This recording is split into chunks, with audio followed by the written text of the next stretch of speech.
improved. Behind the scenes, they are very pleased that it's improved a lot. They've extended the eligibility of those who qualify for a test. OK, let's go straight to Downing Street. The Prime Minister about to address the brief. Good afternoon.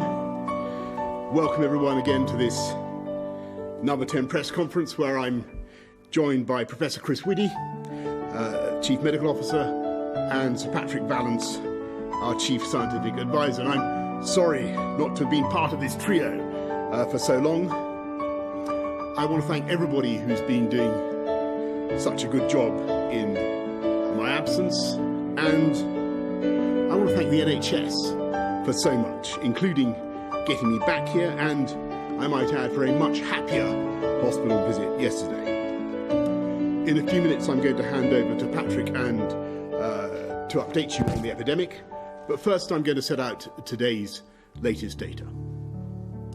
901,905 tests for coronavirus have now been carried out in the UK, including 81,611 tests yesterday.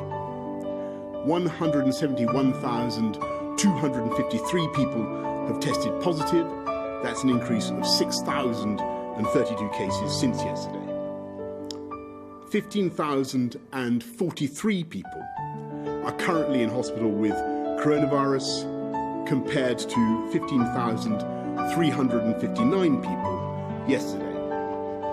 And sadly, of those tested positive for coronavirus across all settings, 26,711 have now died.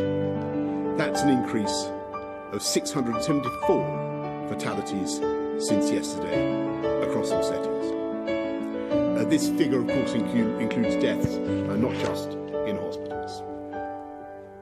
Across this country, therefore, families every day are continuing to lose loved ones before their time. We grieve for them and with them. But as we grieve, we are strengthened in our resolve to defeat this virus, to get this whole country back to health, back on its feet. And we're determined, urgently and in particular, to overcome those challenges that in the last few weeks have been so knotty and so infuriating. I'm not going to minimise the logistical problems we have faced in getting the right protective gear to the right people at the right time, both in the NHS and in care homes, or the frustrations that we've experienced in expanding the numbers of tests. But what I can tell you is that everyone responsible for tackling these problems, whether in government or the NHS or Public Health England, local authorities, we are throwing everything at it, heart and soul, night and day, to get it right. And we will get it right, and we're making huge progress. And I will not underrate the work and the achievement of those who are dealing with global shortages in a global pandemic. They are rising to a challenge we have never seen in our lifetimes.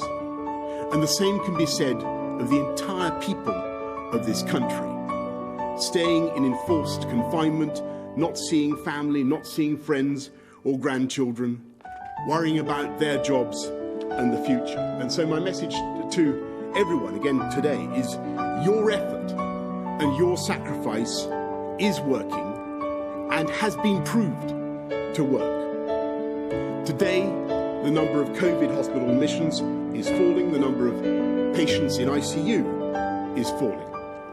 We've so far succeeded in the first and most important task we set ourselves as a nation, to avoid the tragedy that engulfed other parts of the world.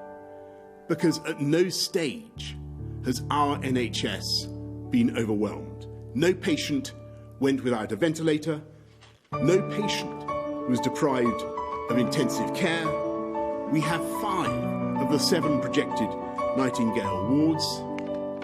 And it's thanks to that massive collective effort to shield the NHS that we avoided an uncontrollable and catastrophic epidemic, where the reasonable worst-case scenario was 500,000 deaths.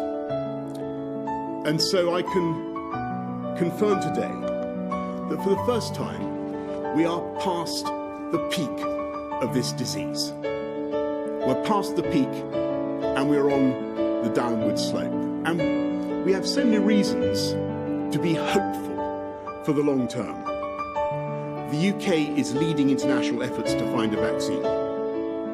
Today, Oxford University has announced a partnership with AstraZeneca to develop what they believe could soon be a means of inoculating ourselves against this disease. But until this day comes, and I'm afraid we cannot say exactly when it may be, we're going to have to beat this disease by our growing resolve and ingenuity. So I will be setting out a comprehensive plan next week to explain how we can get our economy moving, one, how we can get our children back to school, back into childcare, second, and third, how we can travel to work and how we can make life in the workplace safer. And in short, how we can continue to suppress the disease and at the same time restart the economy. A huge amount of work has been going on that plan, and of course, as we produce it, we are being guided by the science, and we will try to build the maximum political consensus as we produce it across all parties and across the UK.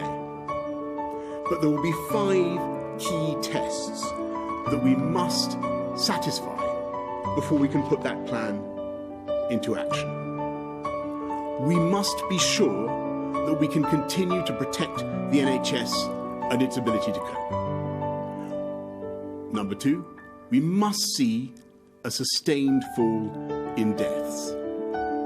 3, we must be sure that the infection rate is falling. 4, we've got to overcome the operational and logistical challenges on testing and PPE.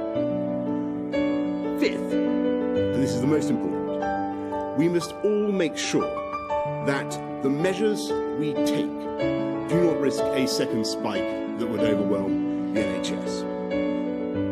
We've come through the peak, or rather, we've come under what could have been a vast peak, as though we've been going through some huge alpine tunnel.